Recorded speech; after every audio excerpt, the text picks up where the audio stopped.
Ну что ж, всем еще раз привет. Записываю сразу после финала, грандиозного финала, я бы сказала. И теперь давайте сначала посмотрим статусы коллекционные предметы. Ну да, это то, что я говорила. Черт! Серьезно, я одну улику не нашла.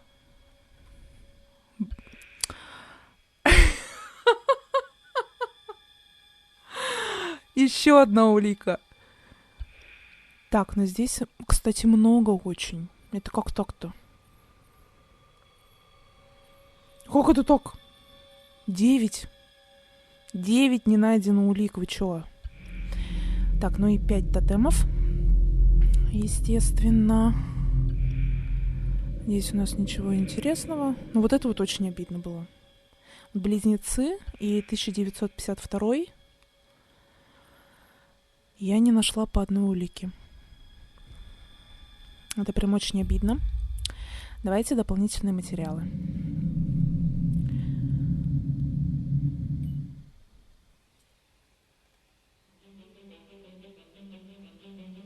I am Hayden Panettiere, and we are here at the studio recording Until Dawn. My name is Rami Malik, and I played Josh. My name is Megan Martin. My name is Brett Dalton. My name is Antonella Lentini, and I played Hannah and Beth. My name is Jordan Fisher, and I play the character Matthew, Matt for short. I'm Nicole Bloom, and I play Emily in the game. My name is Noah Fleiss. I am Galadriel Steinman, and I play Ashley. So Until Dawn is the story of 8 teenagers who revisit this cabin in the woods about a year later after a really traumatic experience where I've lost 2 of my sisters, so coming to kind of get some closure in that respect. One of the things that Larry does really well is make these multi-layered characters, and I think for just the story in general, it follows the quintessential horror film plot lines, but the characters are so unique in themselves, and I think that's very cool. Oh, I hope this was the right thing to do. What? You know, getting everyone together on the anniversary. I mean, Josh seemed really pumped about us all doing something, didn't he? Yeah, no, he definitely did. I haven't seen him so excited about something in forever. Good. Sam and I have a few things in common, such as being huge lovers of animals, and she's a huge animal lover. She's vegan. She is a pacifist. I'm not quite sure if I'm gonna go as far as saying that I'm a pacifist, but she's spunky and cool. I know that she, I think, is made fun of a little bit by the rest of them who think that her morals and her beliefs in that area are a little ridiculous and they don't agree with them, but she doesn't care. It doesn't stop her from being herself, and that's something that I hope I have in common with her. You know, he definitely can be depressed at some times and a bit of a loner, but he takes some solace in one of his sister's friends, Sam, played by Hayden Panettiere, and invites everybody back to the same house the next year to kind of find some closure. Jessica she has a whole lot of personality. She is definitely the sort of mean girl character that, you know, at school she knows she's pretty, she knows that boys like her, and she's gonna use it to her advantage. He's got a big heart, and you can tell that that's very evident, especially how he treats his girlfriend, Emily, and, you know, he's kind of a meathead, but in the best way possible. She really knows what she wants, and she manages to get that from whomever it is, whether it be Matt or Mike. You know, she's really driven, and I can definitely relate to that. My character is Chris, and he is what society might consider the nerd of the group, and he kind of embraces it. Ashley she's a little more serious than some of the other girls. She's definitely very intelligent and thoughtful. She kind of looks at the whole big picture of things. She's not quite as geeky as Chris, but they connect in a lot of ways. Mike is like big guy on campus. He's the class president who has some charm and has a brain, and I don't know, people seem to like Mike. He gets away with a lot, though. he can be kind of jerky. The fact that he really just kind of wants everyone to be happy. I mean, he's a people pleaser, and I can definitely attest to being, you know, that guy. I'm always the friend that wants everybody to be happy and wants everybody to be taken care of, and that's definitely Matt. But also, like, this character is just so fun. I rarely get to play the bitch, and so it was really fun to do that. The spirit of things, seriously, what's wrong with you? Just trying to lighten the mood, Em. Don't be like that. Like what? The way you're being. You always get like this. I just think this is just the coolest thing to be a part of, and I just think it's going to take the world by storm. I really do. I think this genre is the wave of the future, and I think that once people see the potential behind it, of getting to interact with the drama that you're witnessing unfold in such a realistic way, that this is how entertainment's going to be from now on.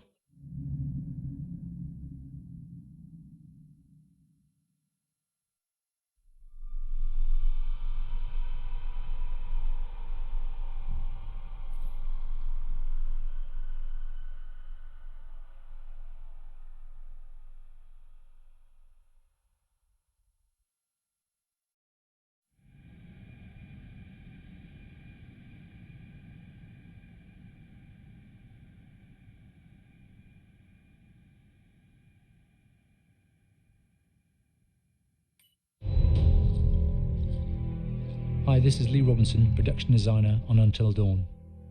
The production design for Until Dawn started with the great teen horror script that sets the characters in a Canadian winter mountain lodge, being a contemporary setting with visual clues derived from classic films of that genre, such as Hitchcock's Psycho and Stanley Kubrick's Shining.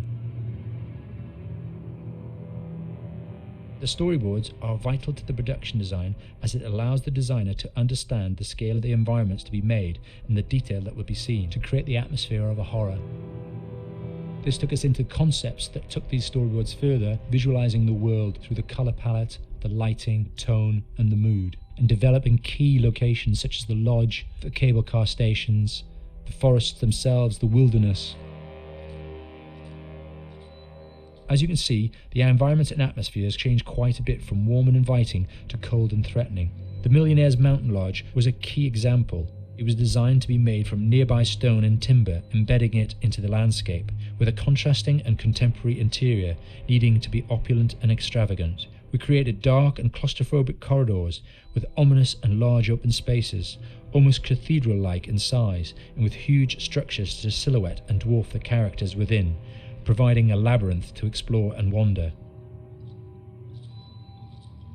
Each character was developed with a strong visual identity in mind, with contrasting colours, tones, and silhouettes to identify them, each to have their own texture, pattern, and shape, so that when they were lined up, you could always identify them. The costume designs allowed a range of clothes that would suit them for the cold winter weather, but also have an element of style and individualism, so that the audience could look at them and relate, recognizing themselves within them. A lady would like to cuddle up with her man by a nice cozy fire bathed in atmospheric mood lighting. Right. It'll get plenty toasty once we're rubbing up against each other. Mike, Yeah. fire and mood lighting. Yes. Working with the lighting artists, we really brought the look and feel of the world together, and this required a thorough understanding of the visual language of teen horror. A key scene was where all the characters emerge out of the rear of the lodge chasing Hannah. A contrast is evident straight away from the exterior wilderness to the warmth of the lodge. The attention to character lighting here is through the bounce and rim lighting, accented colours and composition, creating characters that come from the dark into the light and back again with an emotional effect. Guys, there's someone outside. What the hell? Hannah! What's going on? Where's my sister going? It's fine. She just can't take a joke. It was just a prank, Han.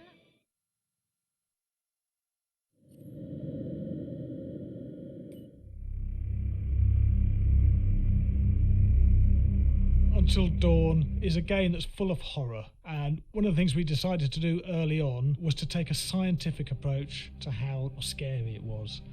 So we did experiments on people and we measured their responses to the game. We've created a test area. It's as close to a home setup as we can get it. We've recruited ordinary people to play the game and we've left them to play it on their own. You're turning the light off.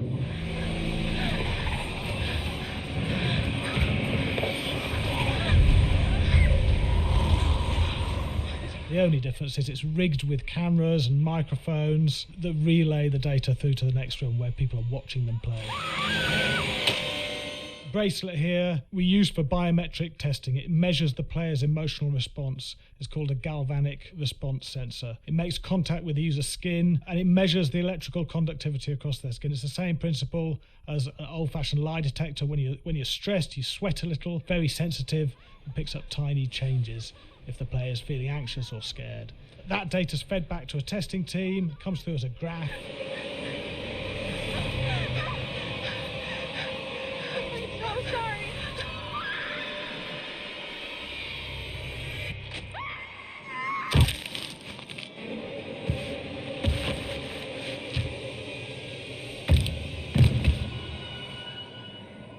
There's no point testing one or two people, you have to test a lot of people. Watch your step. When we have a scare that's consistently has a measurable emotional response, then we knew it was good. If it didn't have that, it goes back to the team for improvement. The data doesn't tell us what's wrong with the scare, it only tells us if it's working or not. Wait, okay, so you hear that too, right? Josh. Here we have a chapter relatively early in the game. Weirdly regular. Nothing regular about it. We have to create tension and anxiety in the player so they are ready to receive the scare.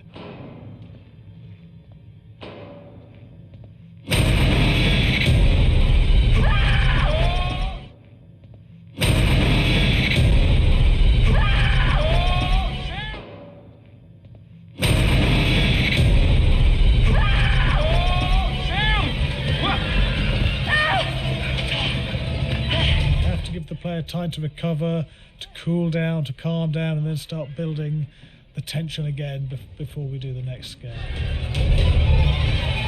Hey. What? Hey. What the hell? Boom. You just got mugged.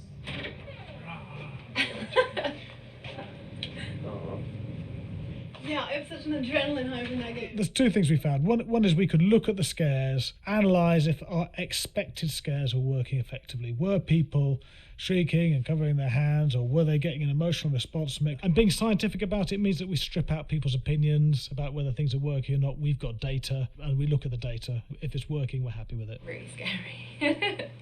Bit scared and wanting to get away. I actually be maybe a bit scared to play on my own, but in a room with the lights on, yeah, with some other people as well, yeah, maybe. But because I'm a scaredy cat, I would play with someone in the room. And the lights on. It was one of the scariest games I've played in a long while.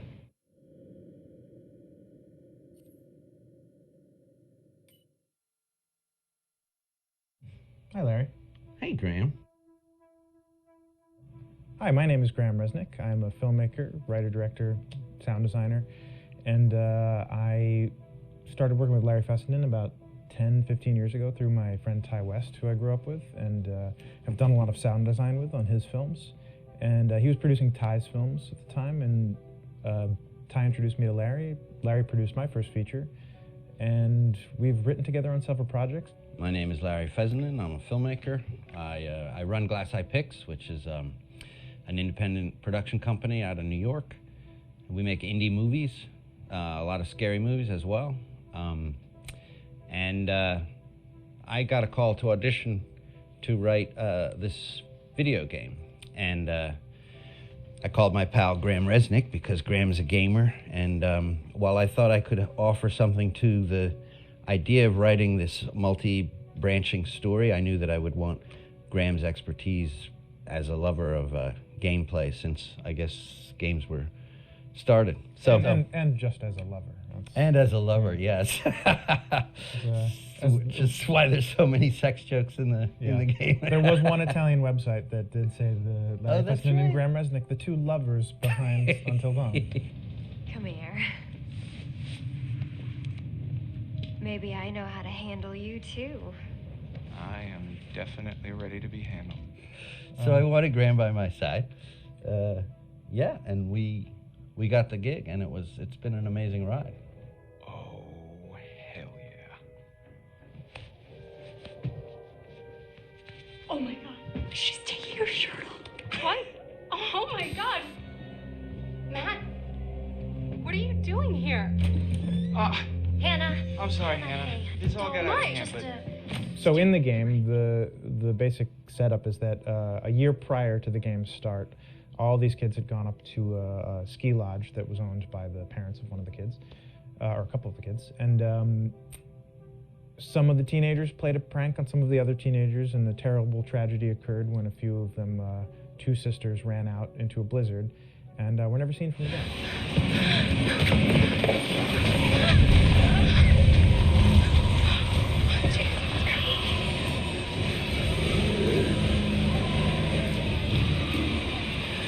So now, a year later, this is kind of torn apart, this group of friends. They've gone through some trials and tribulations in the past year. The brother of the two girls has had a lot of psychological issues, and to kind of help him cope and help them all get over it, they all returned to the lodge a year later, back up on the mountain. And the idea is to get over it, but... the healing does not begin. Yeah, and these kids are all trying to find themselves. They've been through a trauma, but in general, they're just teenagers trying to figure out who they are. So they're all kind of falling into the patterns, the stereotypes, the characters they see on TV and in the movies. I think we were very interested in taking genre tropes and kind of making them sort of refresh them.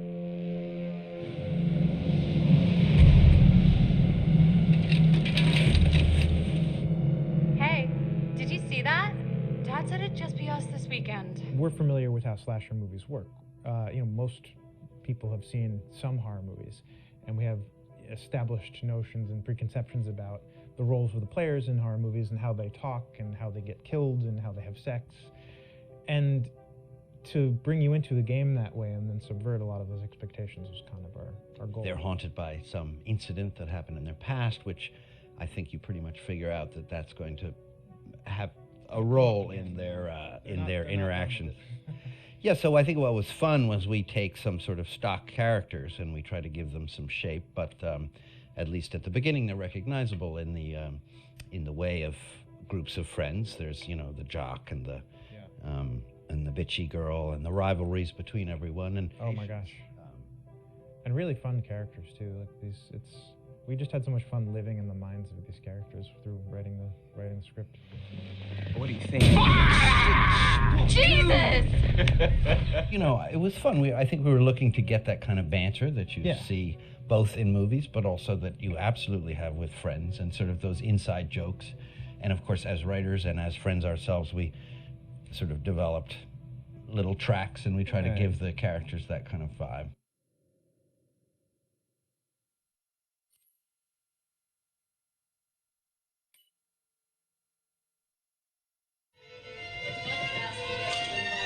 Yeah, fast and violent.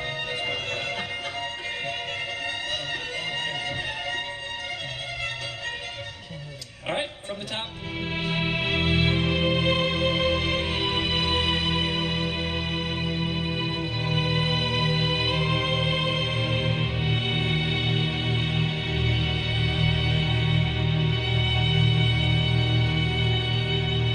My name is Jason Graves, and I'm the composer for Until Dawn.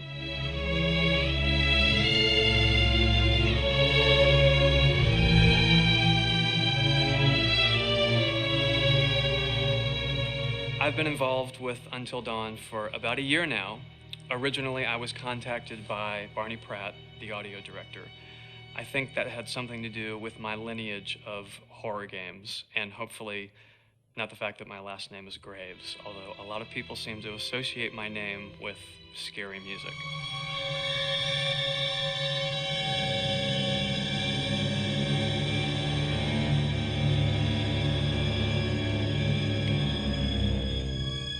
One of the things that was really exciting about working with Barney and the team at Supermassive is they really wanted something unique for the music. They wanted the music to stand out and be a character on its own in the game.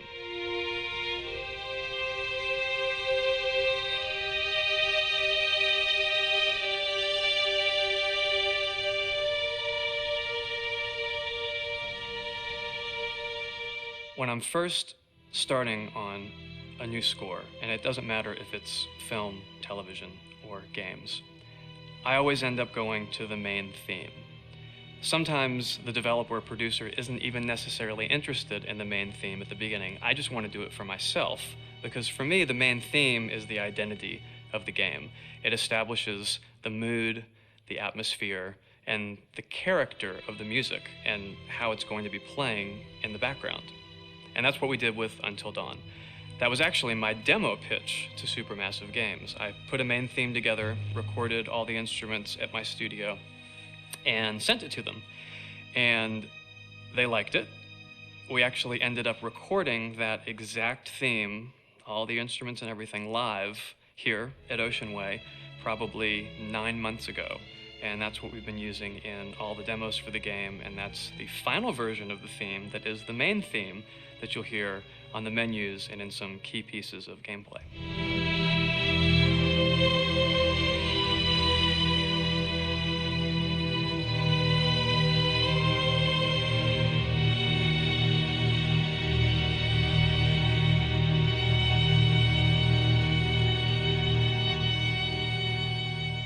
I seem to have made a name for myself in horror. And there's something about scary music. I think it's maybe the lack of rules. The biggest rule in scary music is there are no rules. So you can do anything you want. And actually, if you end up doing things that don't feel like they would work out together, they kind of clash, and it ends up being even more effective for scary music. So that's what really drew me to Until Dawn, was the textures, plus writing thematic material that is interwoven with the scary textures. I haven't really done anything like that before. Usually it was just all tension all the time, and that's fun and it's great. But I'm actually at heart a very melodic composer. That's the kind of music I love listening to, and that's the kind of music I love writing. That's the kind of music I got to work on in Until Dawn. Very nice. Same thing.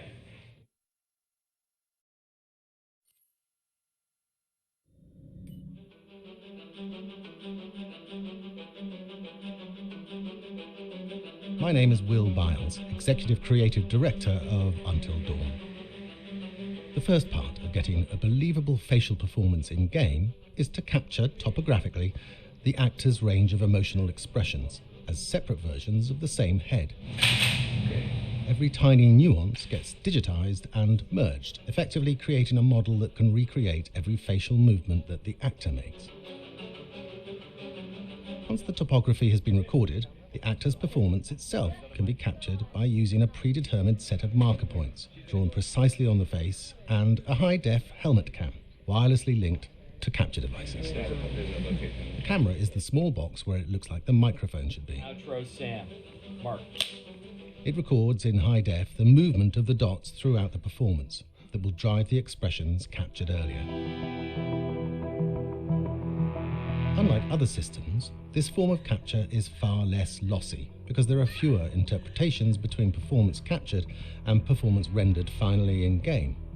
The audio is also recorded via two separate lavalier mics attached to the helmet.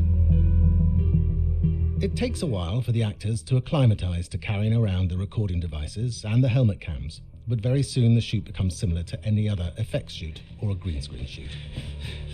The actors in these scenes are only recording facial animation, but use cursory body movements for pacing. Wait, and maybe we should all stick together and find everybody and make sure that we're all okay, so... 1-1, the year before the prank. Take 2, Mark. Other than the other actors, they have to use their imagination for everything and everywhere that they are supposed to be seeing and feeling. Idiot.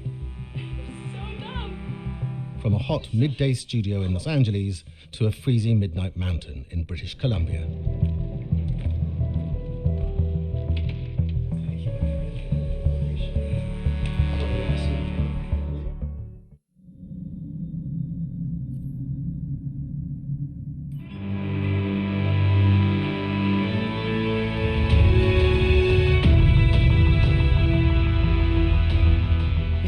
Until Dawn has a dynamic, ever-changing story, the facial performances and the body performances are recorded separately with different systems.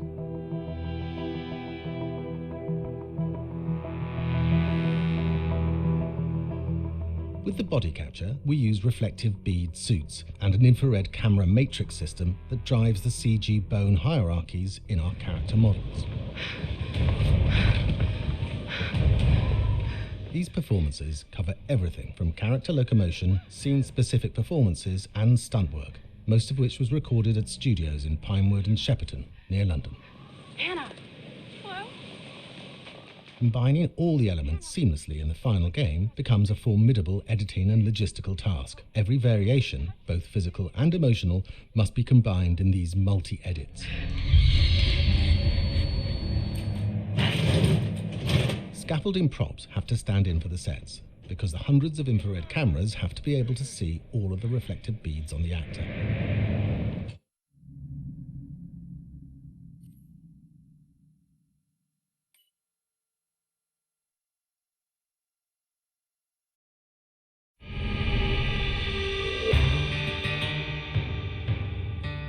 America's North Woods border region.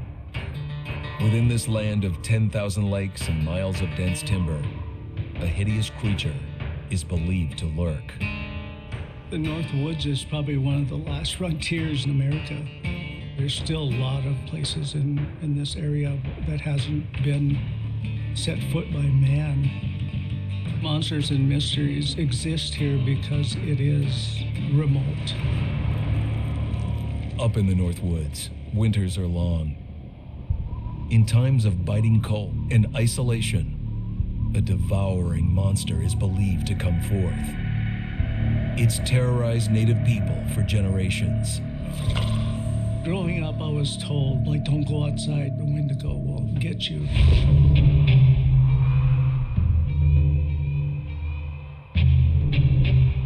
Among the traditions of the northern Algonquin tribes is the Wendigo, a monster that can seize hold of a person to carry out its hunger for human flesh.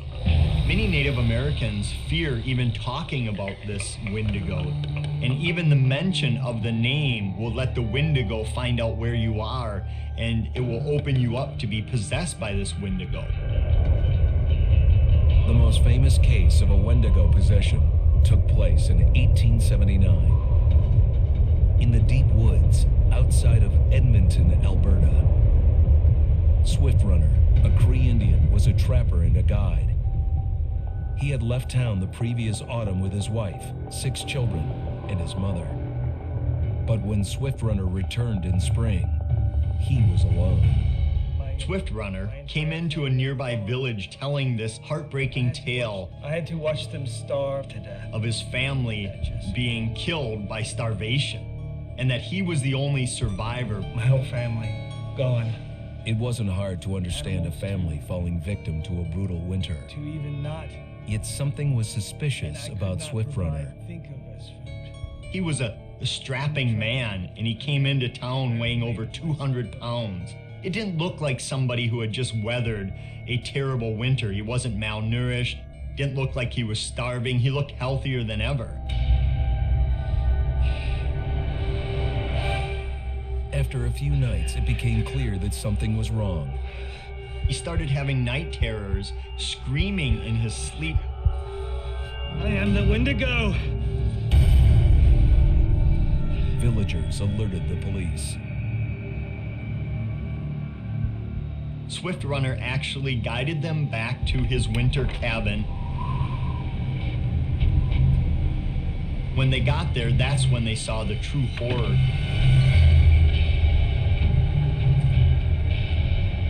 Human skulls were scattered around, many bones, some of which had been snapped in half, and the marrow inside had been drained.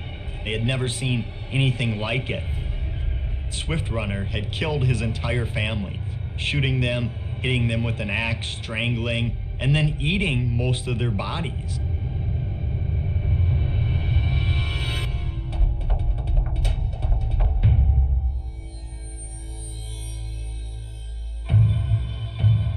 Right up until the moment the noose was on his neck, Swift Runner swore the evil spirit of the Wendigo had possessed him and twisted him into a cannibal killer.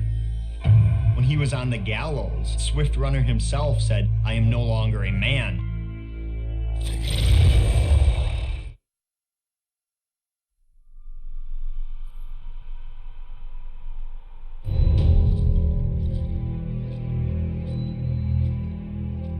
Just move over there. Go on, move.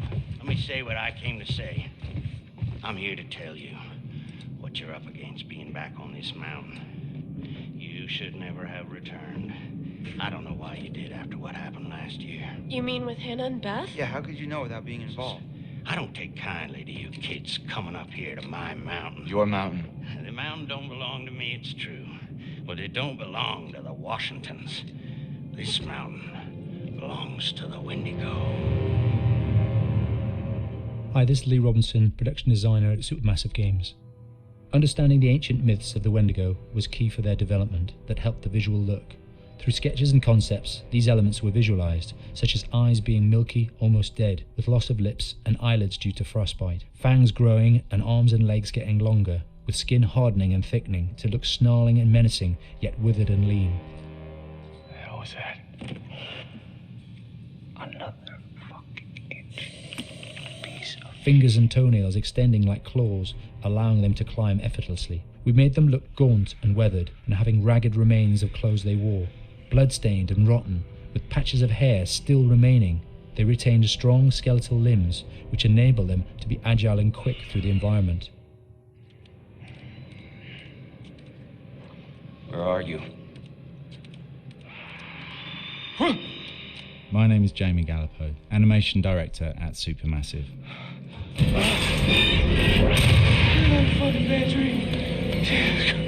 The overall direction on the creature was to be very strong, to be extremely fast. We wanted a spider-like movement to the creature. 1 minute scampering to leaping and then crawling, almost instantaneous. And finally, we wanted the creature to have this real, uncontrollable thirst for flesh. From a sound design perspective, the Wendigo is a real challenge. For the main vocalizations of the Wendigo, we used our own vocalizations, various different animals from the exotic to the farmyard, various plugins and processes to gel these sounds together and keep a human resonance behind that voice, telling the backstory of the Wendigo.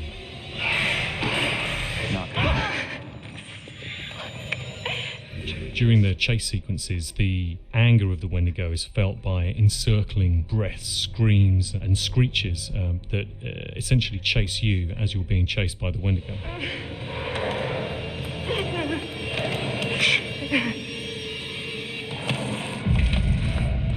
We would layer them up in a multitude of layers, sometimes 15, 20 sounds playing at the same time, to build up the vocalizations for this fearsome creature which is always in attack mode, hyperactive and chasing you throughout the game.